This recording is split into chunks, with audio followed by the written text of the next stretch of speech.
бүхний төрлөх чинь л одоо жөлөөд 3 минутаар 2 вэ 3 үе байхад жуудаа 5 минутаар 1 үе. Холимог тулаан 5 минутаар 3-5 үе байхгүй. Тэгээ аврагын төлөв бол 5 үе. Тэгэхээр зэрэг маш өндөр ачаал авдаг. Тэхийн тулд тэгээд тэр өндөр ачаалыг дасаж гарахын тулд яагаад төсөв төвчээр хэрэгтэй. Тэгээд тэр төсөв төвчээрийг сурахын тулд ялчгүй нэг хугацаа хэрэгтэй болчиход байна. Тийм байна тийм ээ. Таны хувьд 2014 онд аврагын бүсийг зүүж яхад хэдэн настай байсан бэ? Би чинь уулна яг ингээд леженд гэж холбоо сайн холбоо байсан юм. Макаод би 11 оны 10 сарын 30-нд анх авраг болоод леженд гэж холбооны авраг болохдоо 11 онд нэг өсний 35 6 настай. Дараа нь ваны авраг болоход чи 14 онд би чинь 38 байсан. Тэгэхээр ч одоо тэгэхээр энэ хориг л аврагтай бол насны хувьд ойролцоо. Тэгэхээр ерөөсөө нөгөө дасгалжуулагчийн харж байгаа одоо ч гэсэн гарч байгаа бодит кейсүүдээс харахад бол ялцчгүй тийм болж таарч байна тийм ээ.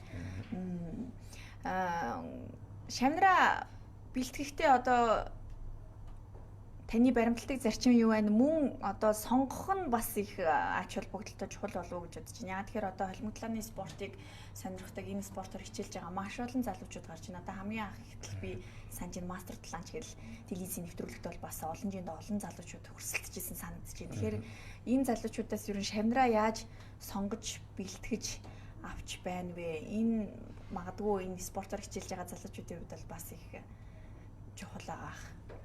Ер нь нөгөө шав бэлэн болвол багш бэлэн болдог гэдэг үг бол яг үнэн гэж боддог. Яг тэгвэл би нөгөө яг одоо ингээл хүмүүс зодод тайлах насан дээр 32 дод арай багшаа өөрөө олж очиод гуугаал эцсийн нэг найдлах нэг болчих гээд байдаг цаанаас нь тэгээд өөрөө ахихгүй нэг төвшөндөө гацчлаа гэдгийг мэдсэн. Тэгээ нэг болоод нэг төрийн байгууллагад ажилд орох гээд ингэж яснаа арай өгчтэй уулзнаар ингээд бус бүх юм эргээд тэгээ бүр анханаас нь тулаанаас агаад ингэж явж ирсэн. Тэгээд би бол өөрөө сонгох гэхээс илүү Шамнар намайг хайгаад бүрээд ирсэн.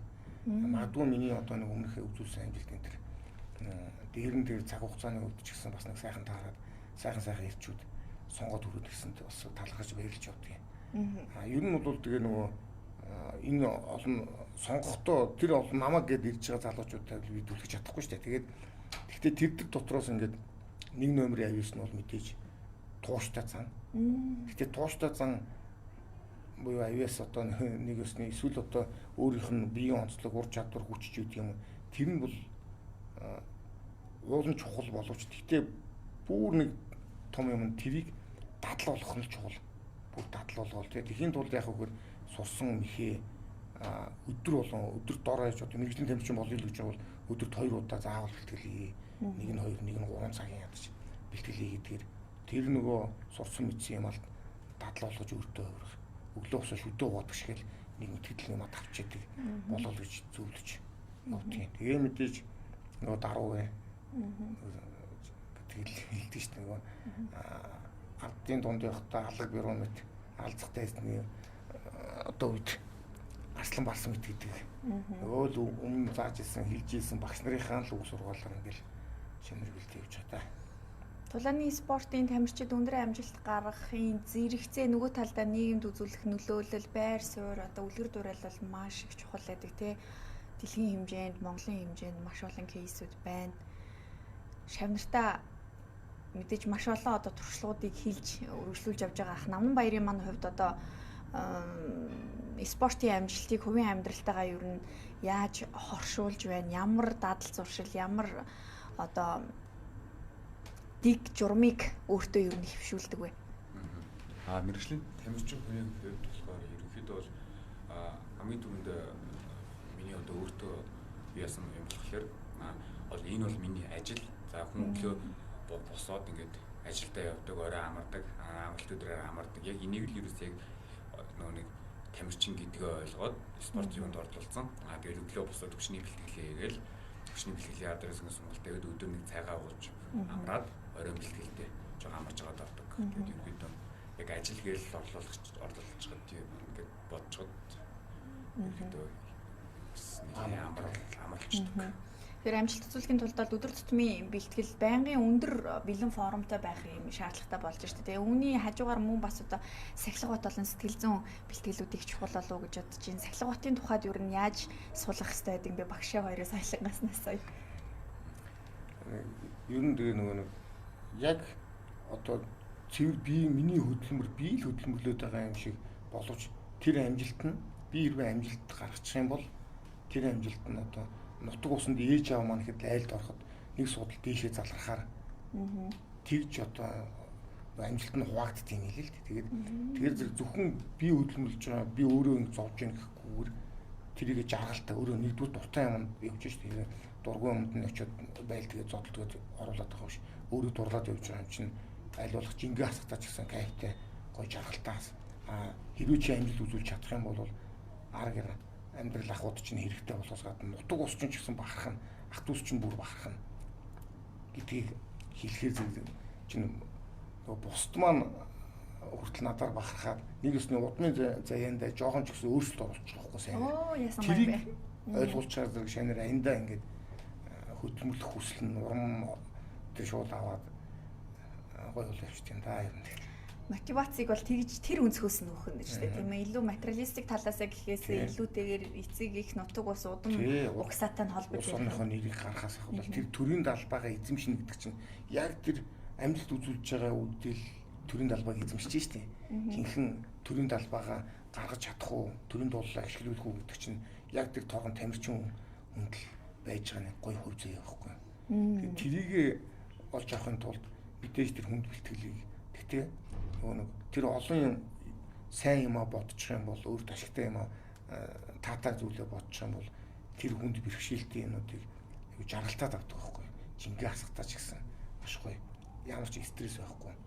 Гоё том шүү дээ. Намнан баярын маань хувьд одоо энэ спортын амжилтыг гаргахад нөлөөсөн хамгийн том мотивац юу байсан бэ? Одоо бол Шандас MMA клубын тамирчин мөн JCK холбооны тулаанч гэж одоо явж байгаа шүү дээ. Гэхдээ угшил нь бол MGL 1 холбооноос ингээ гарч ирээд холбооны 70 кг-ийн авраг болоод ингээ дэшегээ явсан. За энэ хүртэл мотивац юу байв? Хэрхэн өөрийгөө зоригжуулж илүү одоо чанга болдог байсан бэ? Тэгэд хамгийн түрүүнд бол мэдээж юунд тэмүүлж зорж байгаа л ерөөхдөө бодоод тэгээд мэдээж гэр бүлийн хүн болон багштайгаа клубын хамт олонтой мэдээж өөрт тохиолдсон бэрхшээлийн талаар ярилцаад ярилцахдаа энэ зүйлийн ард яаж гарах талаараа гарц замаа хандлаад ярилцаал тэгэл ерөөхдөө зүтгэдэг.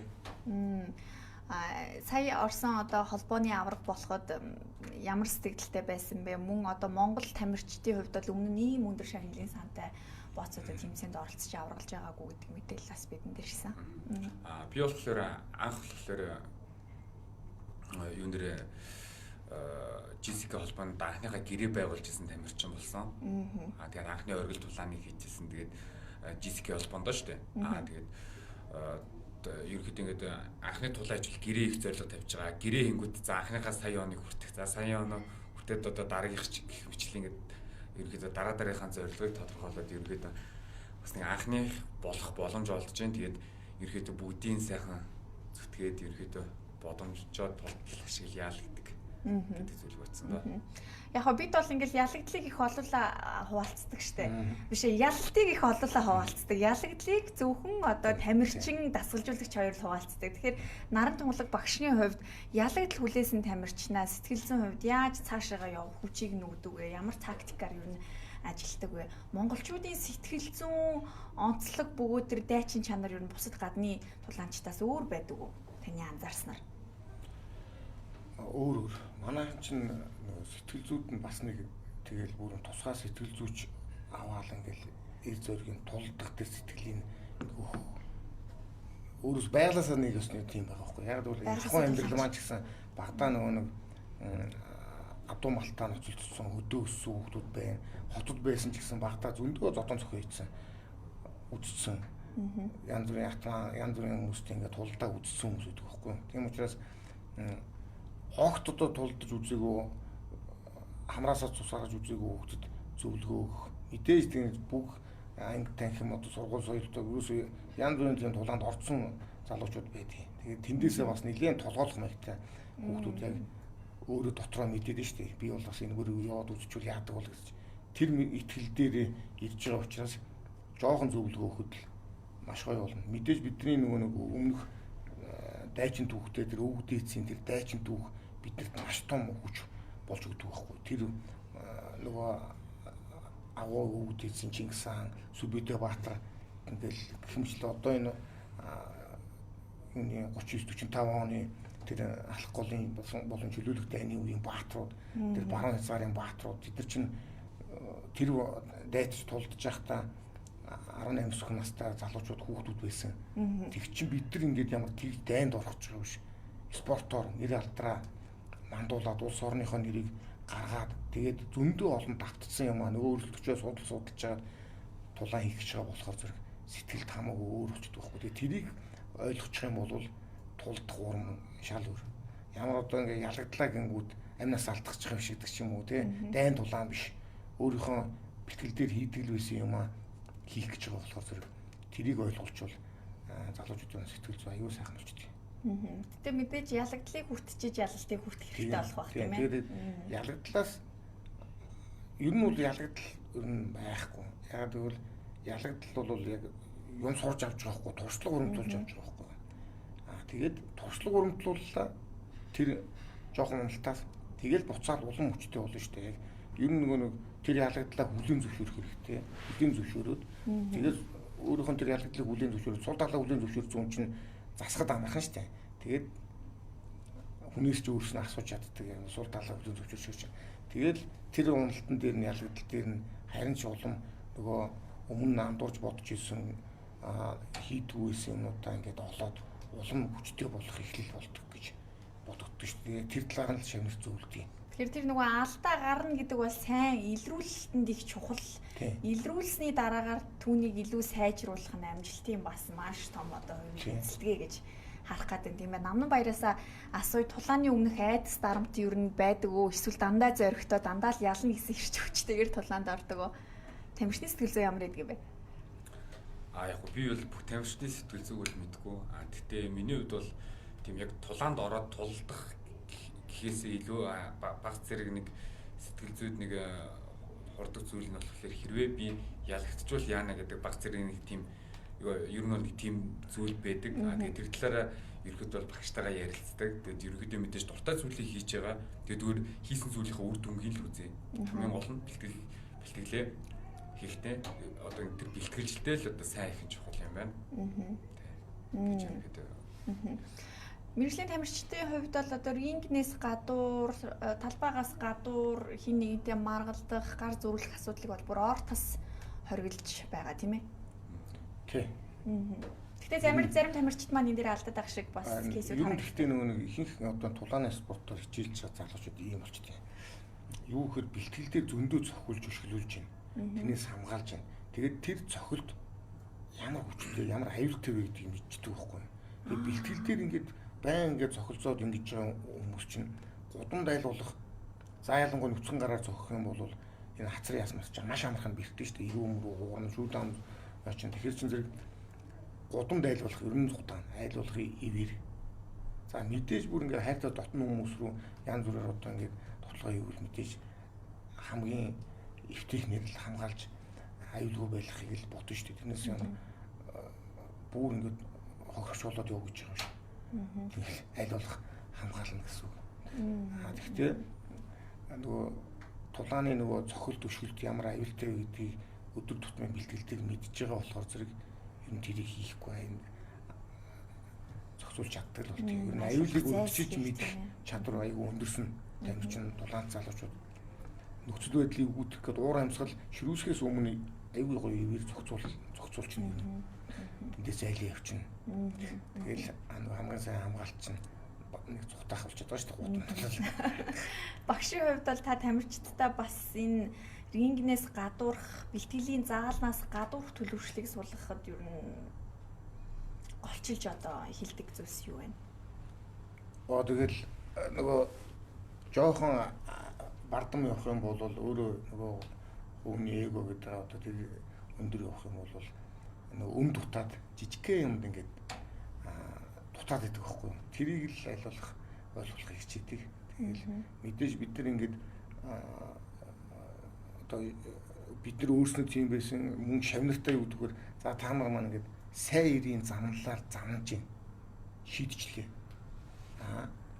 Тэгээ муу ирийн одоо үйл хийгээд явах юм бол энэ амжилт юус бүтэхгүй шүү гэдгийг л ойлгуулах хичээдэг байхгүй юу. Тэгээд нөгөө удлаа ярихаас ахуулаад тийм үстэй хэл саамд өрөхгүй байхаас хариуцлахгүй байхаас ахуулаад эдрийг айлуулах нэг хэлбэл үг гიშгүүл газар гэдэг шиг те яг хэлсэндээ байж сур гэдгээр л амхандаа зөвлөн шүү дээ тэгэл.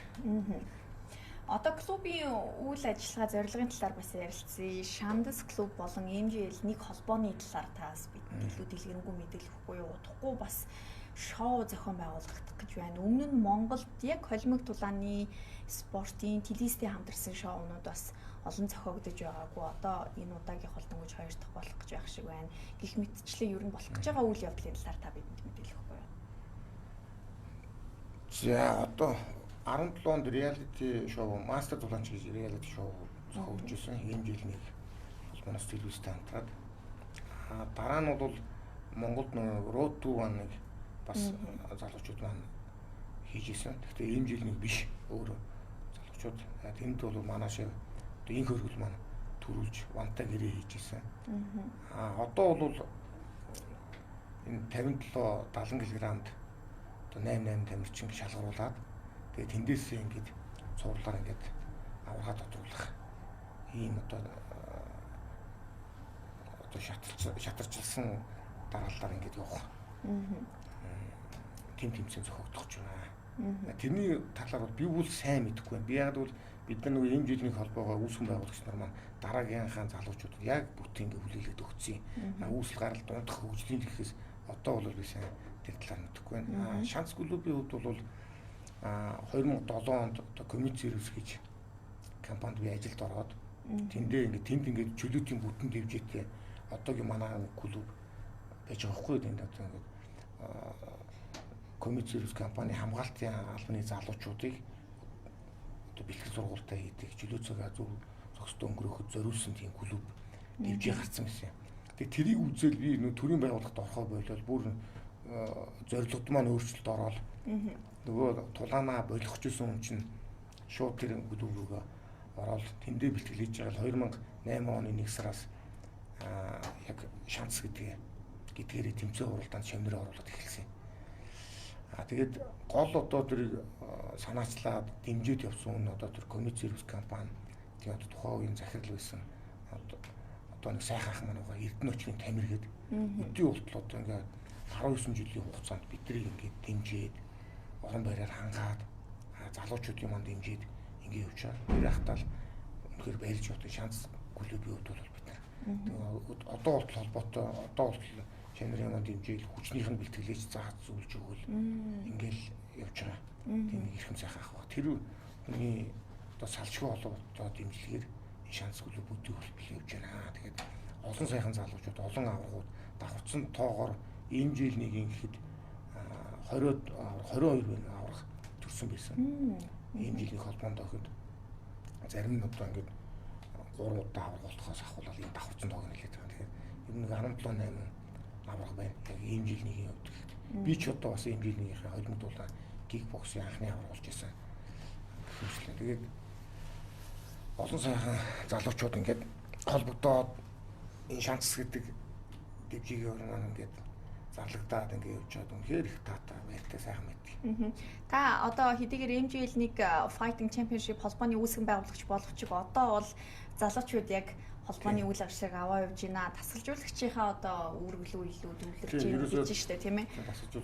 Холбооны үйл ажиллагаа руу орохгүй байх гэхээр ер нь бол одоо илүү системтэй болж ирсэн байна гэж бид нар ойлгож байна. Тэгээ бүгд өөр өөрсдийн гэсэн их одоо үүрэг даалгавартай яг илүү сайн менежменттэй болсон гэж ойлгож байна. Тэгэхээр яг энтэй уялдуулаад асуухад ер нь Монголын холимог талааны ирээдүг ер нь та хэрхэн яаж харж байна? Одоо ер нь дэлхийн хэмжээнд гарцсан холбооны бүсийн аваргын одоо бүсүүдийг зүүцсэн таны сая хэлсэн давхарсан доогоор 22 аварга байна гэж. Эдгээр аваргуудын маань арын албанд нь ажиллах тэр хүний нөөц баг ер нь бас ямар хөө байна вэ? Дэлхийдээ харьцуулахад бид нэр одоо хөгжил айл түвшинд явж байна. Мэдээж тамирчдын шансаа бол өндөр байгааг хүлээн зөвшөөрж байгаа ойлгож байгаа. Ардны ажиллах багийн хувьд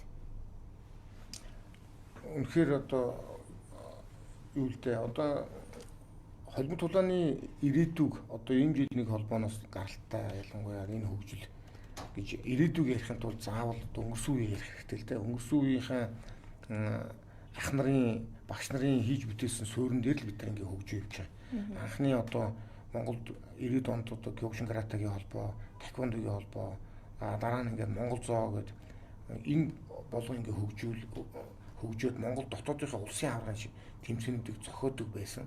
Улсын аврагын тэмцээнд өөр өөрсдийнхөө дүрмээр тулддаг байсан залуучуудыг Хаян Гарваа гэдэг ардын багш маань одоо 95-6 оноос эхлээд сонсогчийн алдар гэж хатан дулааны тэмцээн зохион байгуулад тэр тэмцээнд нөгөө каратегийн дүрмээр тулддаг, таеквондогийн дүрмээр боксчин гэх мэтлэн ингээ янз бүрийн хүмүүс цэргийн байгууллагын зүгээр бүх гэл ингээл олон төрлийн залуучууд ингээд нэг дүрмээр хоорондоо өрсөлддөг болсон. Энэ нь ингээд өнөөгийн хөгжлийн эхлэл болчихж байгаа байхгүй юу? Тэгээд яг холбоо тулааны Монголд хөгжил нь болохоор зэрэг 2003 онд одоо Асаа шүрүү авраг, Сумын озар авраг нар анхны Mongolian Fighting гэдэг холбоо тулааны тэмцээнийг зохион байгуулж эхэлсэн. Тэрний хасах 93, нэмэх 93 кг гэж зохиоход нь хасах 93-т нь бие төрүүлээд нэмэх 93-т нь одхон ач маань төрүүлж ирсэн. Тэгээд ингэж холбоо тулаан эхлээд залгаад C1 телевизээр UFC-гийн одоо реалити шоуг нэг хэсэг гаргадаг байсан. Тэндээс ингээ хөдөө орон нутгаас тэр реалити шоуг үзээд холбоо тулаанд дурлаад орж ирсэн манай утхан тулах гэдэг шавьяас ахуулаад нэлээд олон хүн байгаа. Ингээд хөгжил нь ингээ явагдаж байгаад 9 онд бид нар ингээ энэ жилийн холбоо байгуулад тэмцээн зохион байгуулдаг болоод цаашлаад 13 4 оноос энэ SBS телевизээр UFC-г шууд дамжуулдаг болчихгүй. Энэ бол бас ингээд холбоо тулааны хөгжилд одоо үзэгчийг бэлдсэн маш олон маш том суурь бол явчихж байгаа. Тэгээд үзэгч бэлтгэдгээс гадна Монгол тамирчдаас харуулдаг тийм болоод ихэлсэн. Тэгээд 11 14 онд би одоо легендийн болон баны авраг болоод залгаад манай олон сайхан дүүнер гадагшаа тулдаж энэ жилийн аврагууд болцооцсон хүмүүс чинь гадагшаа тулдаад амжилтууд нь ингээд залгадаад ингээд ингэж хөгжиж явсаргаад өнөөдөр бол ингээд бүр хөгжлийнхөө бас бүр нөгөө гараан дээрээ бат суух зогссон гэсэн үг байхгүй юу? Буцаж унахааргүй бат зогссон. Одоо эндээс цаашаа харин хөгжүүлэх юм нь одоо надад бол одоо ийм жилийнхээ холбооны үйл ажиллагаанд оролцохгүй болчихоор зэрэг нэг бодлыг бүр таатаа болоод яг шавнарт анхаарад тэр өрсөлдөгчнэрийг судлахаас ахуулаад шавнарынхаа юу дутуу байна, юу н одоо болж байна гэдгийг нэгэд тэднэртээ анхаарах цаг гараад ирж байгаа. Тэгэхээр зэрэг олон хүмүүс одоо нөгөө нэг олон залуучууд олон одоо Ширэн Бэлэг, One Team, Мазаалай гэх мэтлээ одоо ингээд өшөө олон клубүүд байна, олон аврагууд байна. Тэр түрүүний яддаг 22 гэдэг давхарцсан дугаар 22 авраг чинь авраг болсон ийм жил нэг авраг болсон гэдэг зөвхөн шанстай холбоотой. Тэрнээс өөр зөндөө аврагууд байгаа шүү дээ. Энэ клубүүдээс. Тийм учраас олон клубүүдээс олон аврагууд байна. Тэгээд энэ олон аврагууд дахиад Монголд ингээд тогтмол биш ч гэсэн гинт ингээ үйл ажиллагаа хийгээд Монгол дотоодын өрсөлдөөнийг ширүүсүүлээд тэмцээн зохион байгуулдаг MFC өөр ямар ч үл 2 3 холбоонууд гинт тэмцээн зохиодог. Тэд нар бас ингээд энэ тулааны хөгжилд маш том хувь нэмэр оруулаад явж байгаа. Тэгэхээр зэрэг одоо цаашдаа бол тулаан холбоо тулааны одоо амжилт улам хүчрхэг болох байхаа. Хамгийн гол нь тэр амжилт үзүүлсэн залуучууд маань буцаад одоо зөв хүмүүжлэлтэй байгаад энэ улс орныхоо хүүхд залуучуудад маш зөвөр үлгэр дуурайл өгсөөл гэж бодож байгаа. Өөрийнхөө шавнарт бол аливаалах тэр талын имэйл хийж одоо та нарыг залуучууд харж байна, хүүхдүүд харж байна гэдэг одоо энэ хөргөл маань физикал Азиад амжилт үзүүлээд тэрний яг тэр цаг хугацаанд маш гоё таарсны дараа холбоо тулааны дэлхийн авраг болоод маш одоо үнэхээр Монголынхоо нэрийг гаргаж чадлаа. Одоо хаан ч гэсэн Японд ч гэсэн энэ хөргөлтэй гудамд явж байгаа явуулах байсан билээ зургийн даруулаад. Тэгээ зургаар даруулаад зогсчтой тэгээ. Тэгээд энэ хөргөл маань ихэд зөвөр хүүхд залуучуудад бас ингээд зөв үлгэр дуурайл үзүүлж байгаа. Багш хүний хувьд маш баярхаж явдаг. Одоо ингээд анхны ууган шавнар надаас үлгэр дуурайл авч ирсэн бол дараа дараагийн шавнар болон шинээр гарч ирж байгаа энэ бас тулаанч дүүнэр маань бүгд л одоо энэ шавнараас маань болон амжилт үзүүлсэн ах нараасаа хүлээдүүрэл байгаа шүү. Тийм учраас залуучууд маань бас сайхан зүв байгаараа л гэж хэлдэг шүү. Дараагийн үеийн одод төрсэн байна гэж тийм. Дараагийн үеийн хүлээж төрээл үзүүлэх хүмүүс бэлэн болсон хэдийнэ гараад ирчихсэн байна гэж. Тэгэхээр Намнабаяраас асуу Шанс клуб тарьяалагдсанаар ер нь амьдралд нь ямар боломжууд нэгдсэн мөн ивент тэтгэлэг ер нь тамирчны амжилтанд ямар нөлөөтэй тийм бэ? Санхүүжилттэй одоо энэ яг тулааны спорт ер нь яаж холбогдож байна? Би бол анх нөгөө Шанс ММА клуб дээр бэлтгэл сургалтаа хийж эхлэснээр ерөнхийдөө би маш цаг хугацаа алдаагүй анх ерөөсөө маш зөв баг хамт олон дээрээ тий зөв багш дээрээ ирээд тэг маш цаг хугацааг ингээд маш хэмнээд ингээд явцсан юм шиг санагддаг. Тэгээд давхар мэдээж аргаар амьдрал тал дээр мэдээж санхүүгийн асуудлууд гарна.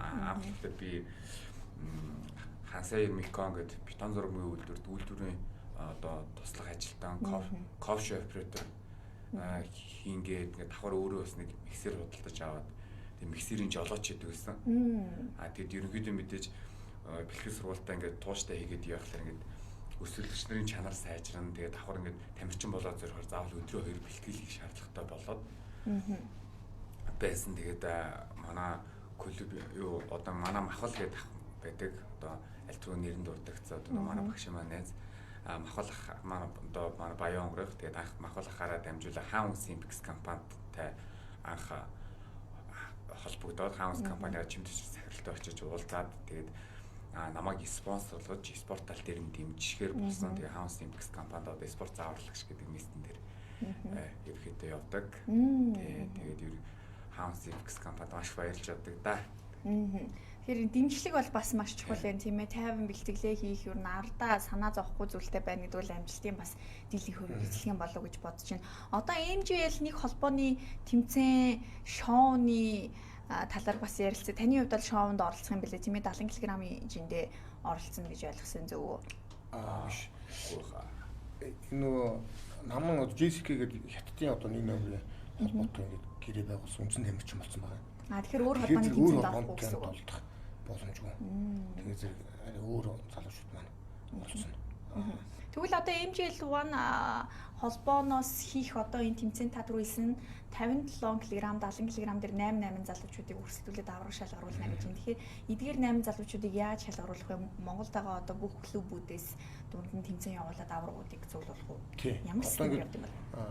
Тэр 8 тамирчныхаа мэдээж өмнө ингээд аврагын бүсний төлөө тулж ийсэн ч гэдэг юм уу одоо ингээд чансаа өндөртөө гадаад мэрэгжил тул эдит тулдсан юм залуучууд байгаа. Тэд нар маань шууд орох байх. Ер нь тэгээд дараагийн нөгөө 8 бий болгохын тулд сорил тэмцээн зохиох юм. Сорил тэмцээн зохиогоод яг 8 хүнийхээ тоог бүрдүүлээд тэгэл тэндээсээ хасагдах шатаар яг тэмцээн маань үндсэн тэмцээн маань эхлэх юм. Шатлаад. Түрүүн одоо шанстай холбоотой би нөгөө MGL нэгийнхаа одоо үйл ажиллагаанаас холдоод ирэнгүүт нэг гоё юм шавнырын хард гарах боломж нэгдсэн. Нөгөө нэг MGL нэгийг үүсгэн байгуулагч. Тэгсэн мөртлөө өөрөө шав бэлдэх. Шавнар маань тэмцээнд орно. Тэгэхээр би нэг хардны ерөөсө гардгүй ус байхгүй. Дотоодын тэмцээнд ерөөсө шавнарын хард гардгүй. Өөрснөө өчл олгоод би үүнд даатгаал бэлтгэлийн яг сайхан хэлгээл ахалж байгаа хүмүүсийн даатгаал хэрвээ нэг заалнаас 2 хүн аврагын төлөө тулж хэд хэдэн тохиолдол байна. Тэгэхээр нэг шавнарыг ингээ 90-ээр нь жагсаачдаг байхгүй. Тэгэнгүүтээ 1-2-оор тоолвол 2 баг болгоол. Тэгэл нөгөө хоёроо дааж авах гэл ингээл явцдаг ус. Өнгөрсөн жилээс эхлээд яг одоо өнгөрсөн жил MGL нэгийн 2 аврагын бүсний төлөө тулаан болсон 61-д 57-д. Тэгээд 61-д нь манай Шинбатар гэдэг шав маань одоо Японд тулдж байгаа шав маань төрүүлсэн. Сүүлд 11 сард болсон тэмцээнд Утганбаатар гэж шав маань мөн төрүүллээ. Тэгээ Утганбаатарын хард олон жилийн дараа шавнырын хард гарахгүй гэж олон жилийн дараа гарсан. Нөгөө Road to One-ы шоунд мөн инх хөргөлийн хард 22 онд гарсан юм. Тэгээд ингээд өнгөрсөн жилгээд ингээд 2 удаа л сүүлийн жилүүдэд гарлаа. Сайхан байна. Гадаадд бол мэдээ шавнырын хард яг гараад явж байгаа. За одоо тэгэхээр болох холбооноос зохион байгуулагдах тэмцээний ерөнхий бас тов болон оролцох тамирчдын тоо жин ингээл ихнээсээ тодорхой болж штэ. За нэг зүйлийг асуу. Гэхдээ энд одоо хариулж та болох уу болохгүй тодорхой болсон уугүй юу мэдэхгүй байна. Гэхдээ MGL One холбооны одоо хийх гэж байгаа энэ шоуны тэмцээний шагналын сан аврагд очих мөнгөнд дүү хэдэн төгрөг байх вэ? Энэ тодорхой болсон уу? Тэр нэлээд өндөр л сонс би тэгтээ сайн мэдэхгүй байна. 20 сая байх байх. Аврам. Тэгж бодож байна. Тэр яг нөгөө одоо ингээд шинээр авсан MGL нэгийг ингээд авсан сайхан баг хамт олон одоо менежментийн багийнхан бүрээ харилцсан. Тэд хариуцж байгаа. Эрдэнэ гэдэг нэг сайхан залуу аваад ингээд 2 ч тэмцээнийг өнгөрсөн жил 3 ч тэмцээнийг Баянгорын тэмцээний хэлээд гоё зохион байгууллаа. Өнгөрсөн жил одоо гаднаас тамирчид авчираад анх удаа Монголд одоо нэг 6-7 гадны тулаанчдыг авчираад тулцсан ийм жилийн хувьд. Тэр нь бүр Америкаас одоо Бразилаас тамирчид авчирч яг тэр нутгаас нь тамирчид авчирч тулдуулсан. Өмнө 19 онд 10 жилийн ойгоор одоо ууган гэрэл гэдэг одоо манай холбооны ерөнхийлөгч байх үед ууган гэрэл ундаа байх үед мөн одоо энэ төмөө гэдэг энэ Баянгорын одоо залууга тэрнийхээ дэмжлэгээр манай хан төмөр гэдэг одоо холбооны гүйцэтгэх захирал маань ингээд голлож хөөцөлтөөд Монгол турхтан гэдэг тэмцээн зохион байгуулсан. 10 жилийн хугацаанд тухайн үеийн 19 онд холбоо үүсгэн болоод 10 жилийн ойгоор тэгээд Монгол турхтан гэдэг нь халимаг, бүрээд, туваа, өвөр Монгол эднээс ингээ оролцсон.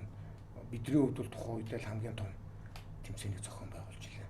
Энэ нь бол одоо маш сайхан арга хэмжээ болсон. Бусад тамирчдаа залгуулад одоо ингээд Монгол турхтангууд л ирж байгаа учраас төмөгийнхээ ачаар юу ордон руу оруулдаг. Тэнгүүд нөгөө гаднаас ирсэн Монголоо гээд ирж байгаа нөгөө тулаан залуучууд маань Чингис хааны одоо өшөөнд болон юунд 9 үл цагаан тугууд ингээд сунж мөргөөд мөрөж байгаа. Тэгэхдээ бид нар одоо бас дотроо өөрснөө бид нар тэгдэггүй. Тэгэхдээ тэд нар маань ингээд бүр ингээд Монголоо гээд бүр төв тусаар болсон Монгол улсаа төв нутагт нэг төрийн ордонд орж орлоо гэд маш их баярлж яхад нь бид нар бас нэг тата сайхан санагчлаа.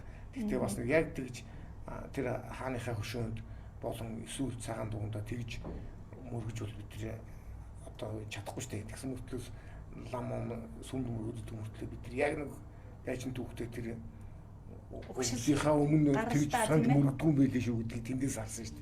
Тэгэхээр спорт ер нь маш олон зүйлийг хүнд өгдөг штэ тийм ээ. Одоо олон хүүхэд залуучуудаас энэ холимогдлооны спортоор хичээлээ. За зөвхөн холимогдлооны спорт гэлтгүй ер нь спортын энэ хүмүүжил, спортын амжилт хүний амьдралыг яаж өөрчилдөг, хувь заяаг яаж эргүүлдэг, хүнд ямар сайхан зүйлийг өгдөг бэ гэдгийг дэлхийд дахин бас харж байна. Ер нь цаашдаа энэ спортоор хичээллэх хүүхдүүдэд багш тасалжуулагчийн зүгээс болон тамирчны зүгээс та хоёр маань ямар зөвлөгөөнүүдийг өгөх вэ? Ер нь спорт болгон сайхан. Тэгээд ямар нэгэн спортоор хичээлээрээ одоо хүүхд залуучууд ингээд шинээр ирж байгаа 10 жилийн хүүхдүүд ялангуяа маш хөшинг болсон байна. Маш сонголт муутай хөлөөж игээ сууж чадахгүй шүү дээ. Сонголт их хойшоо идэж унчихлаар ингээд зүгээр хөлөөж игээ сууж хэлсэн байна. Бие билдрийн хувьд ингээд сониал зүйлх маш одоо сул болсон байгаа. Тэгэхээр зэрэг хүүхдүүд заавал нэг спортын өндөр амжилт гарах шаардлага байхгүй. Гэхдээ заавал спортоор хичээлээрээ. Заавал хүн амьдралдаа цөөнгөө удаа өөрийн болон хайртай дотны хүмүүсээ хамгаалах шаардлага гардаг. Тийм учраас тулаанаар хичээлвэл бүр сайн гэж хэлэх гээд. Яг тэгэхээр бусад спорт ялгаагүй хөлс гаргана. Ялгаагүй эрүүл мэнд сайн. Гэхдээ энэ тулааны спорт болон энэ бүхний төрлүүд энэ бокс эдгээр чи яадаг вэ гэхээр за аэробик бол ялгаагүй хөлс гаргаал ингээд уян хатан сонголт эрүүл мэнд хэрэгтэй гоо сайхан болол явдаг бол тулааны спорт тэр дундаа сэтгэл зүйн давхар сайжирч идэг байхгүй юу? Ямар нэг аюултай нөхцөл байдал үүсгэхэд 50 байна. 50 байгаа хүн чинь маш зөв сэтгэн, зөв шийдвэр гаргах гэсэн үг. Сандрахгүй. Тэгэхээр тулааны урлагт бусад спортоо бодвол сэтгэл зүйн сайжирч идэг. Одоо тийм аюултай нөхцөл байдалд ялангуяа 50 байна шүү дээ. Тэгээд тэндээс гарах арга дадал хамгаалах тэр юмнуудыг заалгадаг учраас сэтгэл зүгээрээ бусдаасаа арай өөр болчт юм аа гэж. Сая ямар чухал юм хэлсэн бэ? Тэр наран тоглоо гагшин хувьд л аюултай нөхцөл байдалд тайван байхыг сургадаг 50 хүн бол ямагт зөв шийдвэрийг гаргадаг гэж тийм. Тэгэхээр энэ бол мөн хамгийн чухал тэр ялангуяа бүр яг тулалдж явах үеийн тэр сэтгэл зүг тогтоочих юм бол амьдралд өөр юунд иш нурж болохгүй л гэж ойлгож байна. Тийм. Тэгээд нөгөө яг тамирчин яад вөхөр би одоо нэг энэ тулааны спорт бол бас шатрын спортоор давсан тийм оюуны спорт واخгүй юу? Уулна. Яад вөхөр зэрэг жишээлхэд одоо шаавлын сүмчин тэр ламнарыг ингээд тулаанд бэлдэж ш, тулаанчаа бэлдэж штэ. Уулан тэр ламнар бол яг вөхөр оюуны дээд одоо ном момоо сэлжлэхээс ахуулаад мунд хүчрэх байх хэвээр оюуны хувьд. Тэгэхэд ягаад тулаанаар хичээлээд байгаа юм? Тэр чинь нөгөө улам оюунаа хүчрэх болохын тулд яад вэ гэхээр за жишээлхэд шатарчин хүн бол яг вөхөр хоёр шатарчин чив чимээгөө 5 тухтай орчинд хоёулаа маш тайван байдлаар хоёулаа суугаад нэг нь нүүгээд дуусны дараа бодож байгаа нөгөө нүүдэг байхгүй. Тэгэхэд тулааны спортууд энэ бүхний төрлийн спортууд чи яадаг вэ гэхээр хүн секундэд 3 бодож амждаг ч. Тэгэнгүүт тэгж бодож амжихаас гадна тэр бодсон бодлоо үйлдэл болгож хийдэг байхгүй. Дээр нь за би 200 цохоод өшгөлнө гэж бодож идэл нэг цохгоо усыг цохно штеп буцаа зүрүүлээ цохилтонд өртөн өвдөлт өгнө. Нөгөө нэг цохиулаа нэрээ мартна гэдэг шиг болно. Тэгэхэд дадалд болцсон тамирчин бол яг үгүй цохиулсан ч нөгөө бодол нь мартагдахгүй. Буцаад маш урдан төвлөө. Тэгээд төвлөрөхөөс гадна юмаа гүйцэтгэж юм гэсэн үг байхгүй. Цохиулж явахдаа довтлоод нөгөө барилдаа нь өшгөлнө гэж байсан бол өшгөлтийн шилжилт нь өөр болчих юм бол шууд барилдаанд шилждэг ч юм ингээд маш түргэн тэр дорн. Тэгэхдээ тэр дорн шийдвэр гаргахдаа сандарцсан, амьсгаатцсан, өөснө гарцсан, өвдцэн, багттлаа амьсгаатцсан ядарсан явж байгаа байхгүй. Тэр үедээ бодож ядна гэсэн үг. Шатарчин үнийг суулгаж агаад ядаж дугуйж ийлээд өндөр амьсгаатаа дугуйж ийлээд шатар нүүлгээд нүүж яхад нь толоор нь бодно гэж нүдэд ивэл яах вэ? Тэрэн шиг бодол явуулж байгаа. Тэгэхээр тэр сандралтай орчинд өвдцэн бидний тулааны нэг юу чинь юу байхгүй. Өөрсдөгч намайг цохиж гимтээс гадна би өшгөлөхөд хөлөө хамгаалтан дээр хөлөө уулчих. Гараа цохоход гараа уулчих. Тийм нэг өвдөлтийн бас нэг юутай айцтай гэдэг байхгүй. Бүгд тэр бүгдийг даваад тулдж байгаа шүү дээ. Тэгээд өөрөө довтлсон ч гар маань хөл маань өвдөнө. Тэгээд тэр амьсгаа тэр сандрал тэр ядарсан үедээ сохтуу мэт ядарсан үедээ л зөв сэтгэж чадж байгаа юм чинь энгийн 50 үед бол бүр таатаагаар ингээд юм шийдээд зохицуулчих болдог байхгүй. Тэгээ олон шавнарт айлуулах тэрийг хэлдэг. Тэгээд тулааны нэг юм ялгаа нь яасан гоё юм бэ? Миний хүү одоо хөл бөмбөр хичээллэхийн давхар тулааны спортоор хичээлүүлмээр санагдчихэ. Маш олон гоё зүйлсийг өгөх юм байна. Тэгэхээр нөгөө цохилт бол маш хурдтай ярьж байгаа. Тэн дунд бэрхшээл хэмлэхэд олон зүйл яригдж байгаа. Тэн дунд зөв тактикаар, зөв стратегиэр тулна гэдэг бол их чухал юм байна. Намнан баярын хувьд бол яг багшийнхаа хэлсэн эдгэрийг юу нь яаж хэрэгжүүлдэг вэ? Спортоор хичээлж байгаа хүүхдүүдэд мөн ямар зөвлөгөө өгөх вэ? Ерөнхийдөө бол тэгэл багшийнхаа хэлсэн зүйлсийг одоо ерөнхийдөө би нэг зүйлийг анзаарсан болохоор одоо ингээд хүмүүсийн одоо тамирчин хүмүүсийн алддаг одоо алдаа нь болохоор багш нэг юмыг хэлэхэд тэр багшийн хэлсэн зүйлд голдон түн одоо шүүн тунгаах сэтгэлгээ орчих юм бол бас жоохон алдаа гарах гэдэг гэж би өөрөө бас ер нь багш маань ах хэлсэн л дээ. Гэхдээ ерөнхийдөө тэр зүг байсан. Тэгээ би бол одоо ерөнхийдөө багшийн хэлсэн одоо өшөөлөлтч байд юм уу, барилдааны юуч байд юм уу яг ерөөсө багшныхаа хэлсээр тэр шигтэн л ер нь 100% гүйцэтгэлтэй яг цэргийн албаагч. Тэгээ цэргийн алба тушаад яаж гүйцэтгэдэг вэ? Тэрэн шиг л ерөнхийдөө хийхийг хичээдэг өөрийнхөө хувьд. Тэгээд шинээр тулаан бол өөр спортоор хичээлэх гэж байгаа хичээлэх сонирхол төрж байгаа хүүхдүүд хандаж хэлэхэд бол тэгээд хэрвээ спортоор хичээлэх юм бол хүүхд багтаа гаргасан хамгийн зөв шийдвэрүүд чинь нэг байх шүү л гэж. Заавал спортоор хичээлээрэй гэж тэ.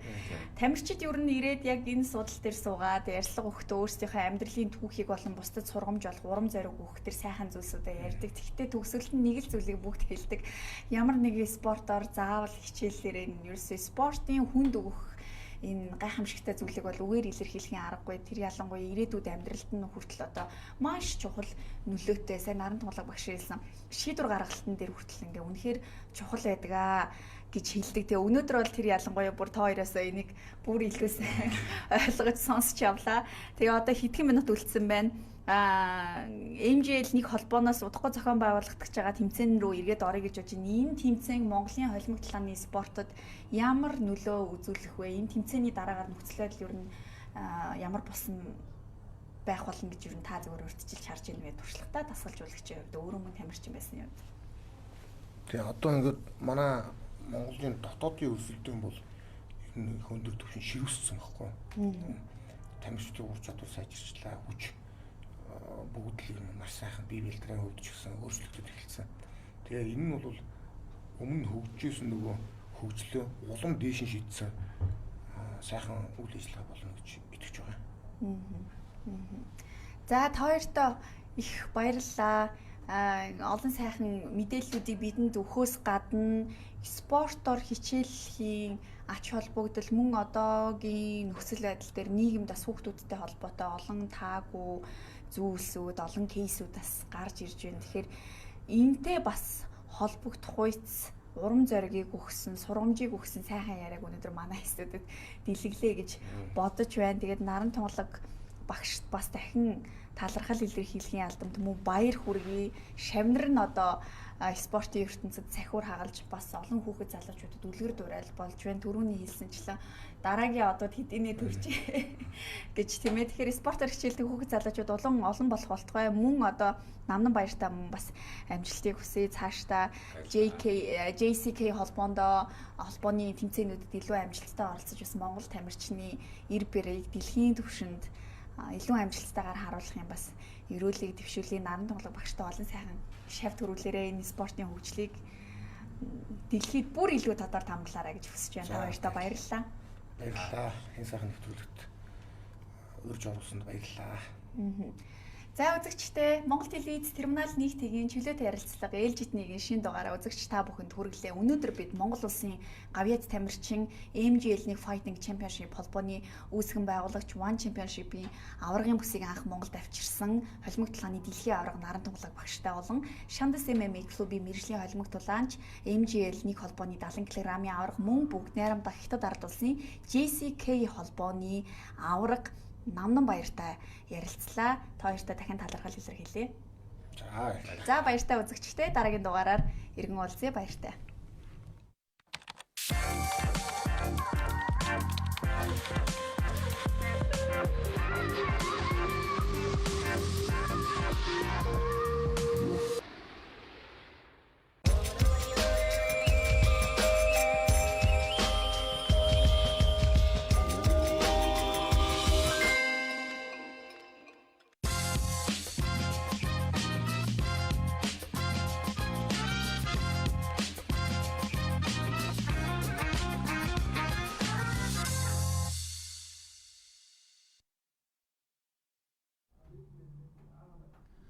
За сайн байцгаана уу. Та бүдэд энэ өдрийн мэнд хүргэе. За зочиндоо бас энэ өдрийн мэнд хүргэе.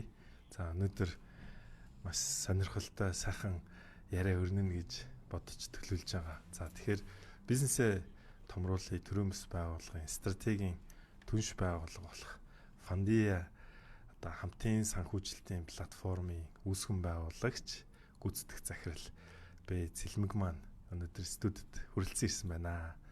За энэ өдрийн мэнд хүргэе. За маш их баярлалаа. Энэ өдрийн мэнд хүргэе.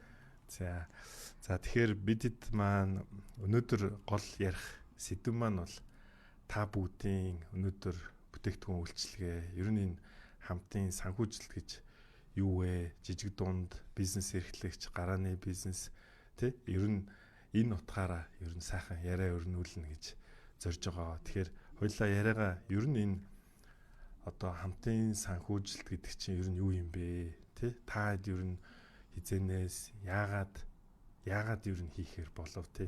Энэ өнцгөөс яриагаа эхлэе. За хамтын санхүүжилт нь англиар бол crowdfunding гэж нэг олон улстай ийм нэршилтэй явдаг. Тэгээ хамтын санхүүжилт маань яг юу юм бэ гэхээр за хэн нэгэн ямар нэгэн санаатай байж болно, за бизнестэй ч байж болно, эсвэл нийгмийн сайн сайхны төлөө төсөлтэй ч байж болно тий.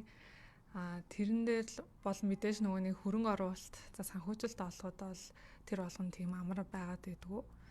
За энэ процесс дээр юу болдог вэ гэхээр одоо уламжлалт аргаар бол хүмүүс төслөө бариад санаагаа бариад одоо хөрөнгө оруулагч нар дээр очиж уулзаж санаагаа танилцуулж ерөнхийдөө бол хөрөнгө оруулалтаа босгодог тий. Тэгээ энэ маань яг хөө тэгэл нөгөө нэг хүн дээр өдөртөө за нэг 2 цаг зарцуулаад уулзаал явдаг.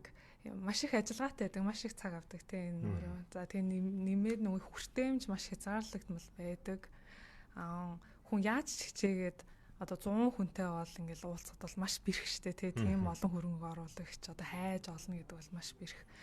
За хамтын санхүүжилтээр энийг яаж шийдэт байгаа юм бэ гэхээр ер нь бол маш олон хүмүүсээс их багахгүй ер нь бол ингээд жижиг хэмжээгээр хөрөнгө оруулалт татахыг хилээд байгаа. Санхүүжилт татахыг хилээд байгаа гэсэн үг.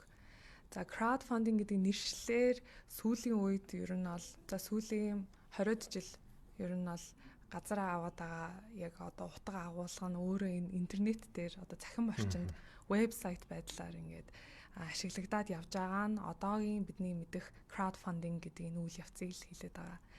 Тэгээ интернетээр энийг хийгээд одоо цахим орчинд энийг хийгээд байгаа гол ач холбогдол нь бол мэдээж нөгөө хүртээмжийн асуудал байгаа тий. Маш олон хүн нэг доороос нэг мэдээллийг аваад тэгээд одоо санхүүжилт өгөх үгүйгээ ингээд шийдээд явчихж байгаа л энэ процессыг хилээд байгаа гэсэн үг. Яг одоо юу гэдэндээ зөвхөн 20 жилд л ингээл crowdfunding гэдэг юм санаа гарчаагүй. Ер нь бол энэ бол угаасаа л бидний түүхэнд байсан зүйл байгаад байгаа. Ялангуяа Монголын хувьд бол одоо бидний хамгийн сайн мэдэх хандвийн юм аянууд идэх те. За хин нэгэн одоо эрүүл мэндийн асуудалтай болсон, хин нэгэн ямар нэгэн тусалцаа хэрэгтэй байгаа. Тэгмээд бид нар бол ингээ фэйсбүүкээр те ингээ хин нэгэн сайхан сэтгэлээр ингээ санаачлаг гаргаад дансаа байршуулад ингээ маш олон хүмүүсээс ингээ хандив цуглуулад хүссэн ингээ зорилгодоо ингээ хүрээд явдаг. Энэ л үйл явц байхгүй. Уг нь бол бид нар ингээ хийж чаддаг. Нөгөө crowdfunding гэж яриад эхлэнгүүт хүмүүс нэг жоохон ингээ нөгөө жоохон төөрөгдлөөсөө энэ одоо юу юм болоо гэл айгүй л хэцүү юм яриад ах шиг байна. Ингээл хөрөнгө оруулалт гэж одоо ингээл юу юм болоо юу яриад байгаа юм болоо гэдэг нэг ийм жоохон ойлголтын зөрүү бол гараад идэг. Тэгээ маш хялбараар ингээд тайлбарлахад бол энэ л үйл явцыг яриад